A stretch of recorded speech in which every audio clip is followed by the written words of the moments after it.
AI에 감염됐을 가능성이 있는 닭 수백 마리가 시중에 유통된 것으로 드러났습니다.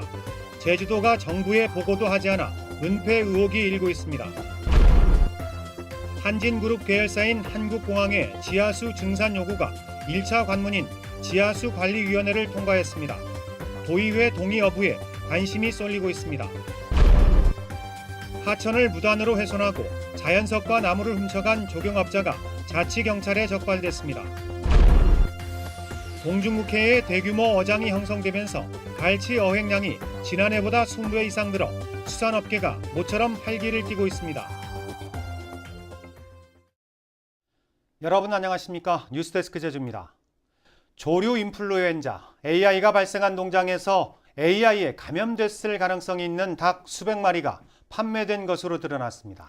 제주도는 이런 사실을 3주일 뒤에야 파악한 데다 정부에 보고도 하지 않아 은폐 의혹까지 일고 있습니다. 김항섭 기자의 보도입니다. 지난달 25일 전북 군산에서 오골개 500마리를 들여온 뒤 AI 확신 판정을 받은 농장입니다. 이 농장은 닷새 뒤 제주시 한림읍에서 늙은 닭 921마리를 산 뒤 차량으로 실어왔고 차량에 실은 채로 보관하다 다음날 제주시 화북동의 도계장으로 보냈습니다. 큰 차가 농장까지 못 들어가니까 작은 차로 실어서 날리긴 5톤까지 날리기는 했는데 어차피 5톤이든 1톤이든 두 개 다 살아있는 닭 나를 수 있게 허가받은 차인데 그게 뭐 문제되는 게 있냐고만. 문제는 이 차량이 AI에 감염된 오골개를 반입할 당시에도 쓰였다는 점입니다.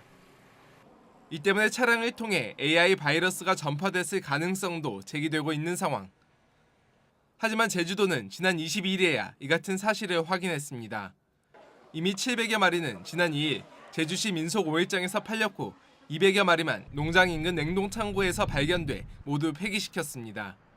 하지만 제주도는 이 같은 사실을 언론에 공개하지 않았고 AI 방역을 주관하는 농림축산식품부에도 보고하지 않았습니다. 매뉴얼상 꼭 그렇게 보고할 사항은 아니라고 판단되기 때문에 또 그렇고 또 농식품부하고는 또 우리가 어제 정보 공유를 다 했습니다.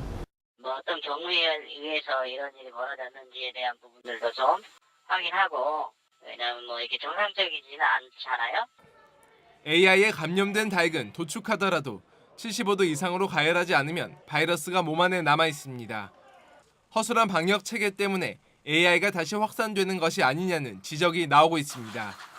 MBC 뉴스 김항섭입니다. 한진그룹 계열사인 한국공항의 지하수 중산 요구안이 어렵사리 1차 관문인 지하수관리위원회를 통과했습니다.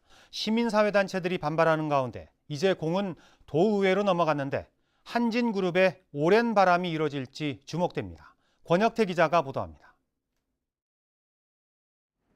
두 차례 심의가 보류됐던 한국공항의 지하수 증산 요구안이 제주도 지하수관리위원회를 통과했습니다.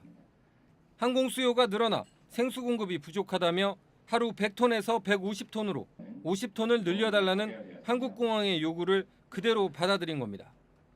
심의위원 8명 가운데 5명은 찬성, 2명은 반대했고 1명은 기권했습니다.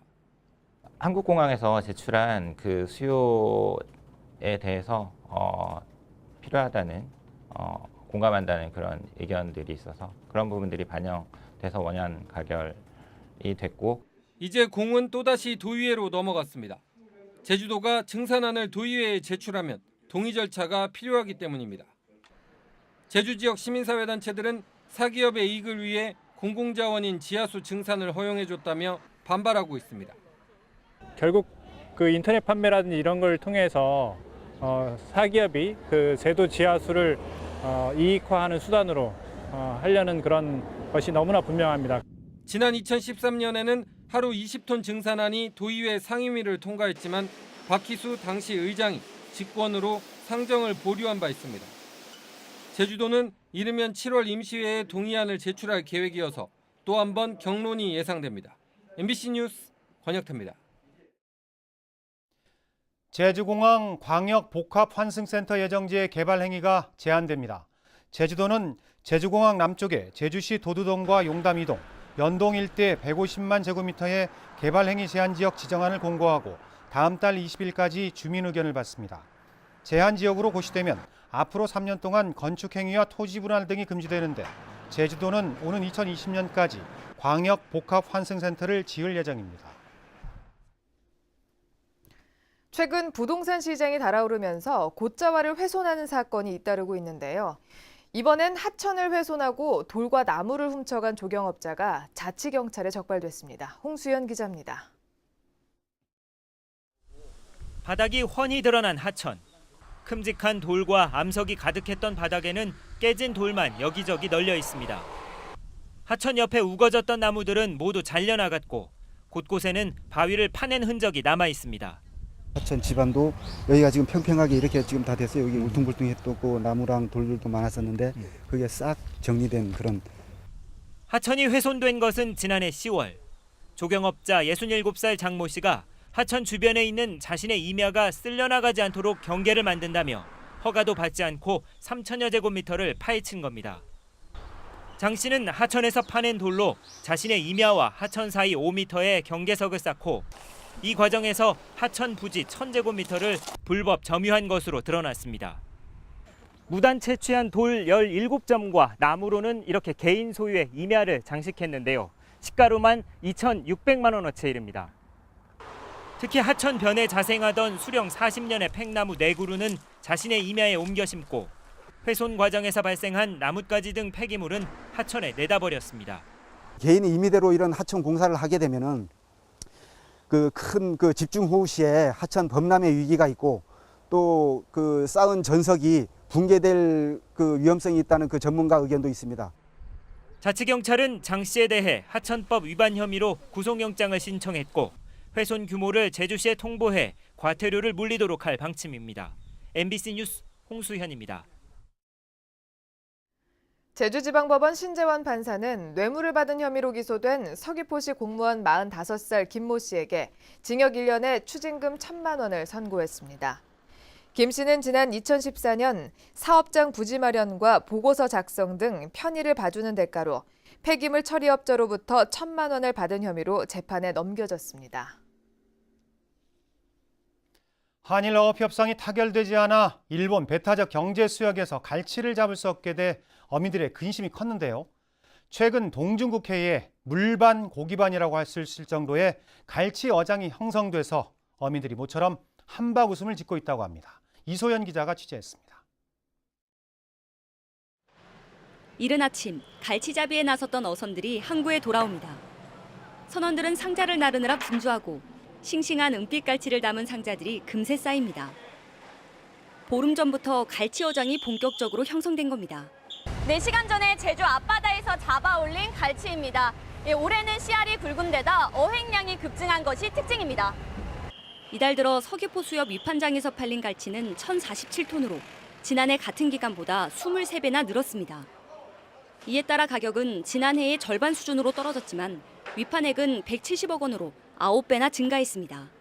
10년 만에 이렇게 갈치가 많이 잡히니까 작년, 재작년에도 그렇게 많이 안 잡히도 단가는 좋았는데 오늘 단가는 좀 싸도 많이 잡히니까 좋습니다. 예.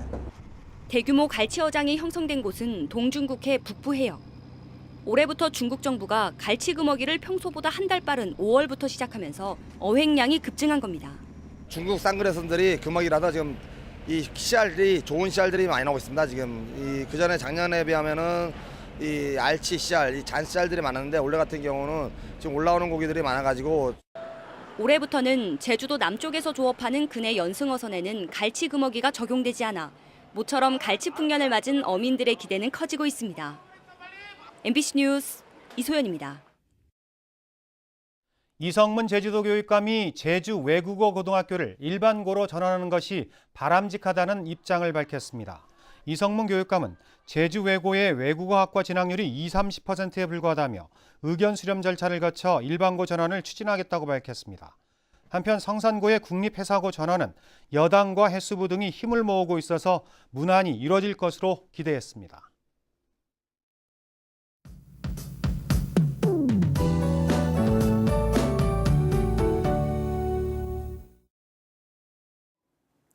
네, 주말인 내일은 오늘보다 더 덥겠습니다. 이 대기 중에 습도가 높아서 무척 후텁지근하겠는데요. 특히 북부 지역으로는 고온 현상이 나타나면서 올 여름 들어 가장 더운 날씨가 예상됩니다. 또 자외선 지수도 매우 높을 것으로 보이니까요. 햇볕이 강한 낮에는 장시한 야외 활동을 자제하시고 자외선 차단에 신경 쓰셔야겠습니다. 일요일인 모레도 더위가 기승을 부리겠는데요. 낮 최고 기온은 27도에서 30도로 평년과 비슷하거나 2도가량 높겠습니다. 다음은 자세한 지역별 날씨입니다.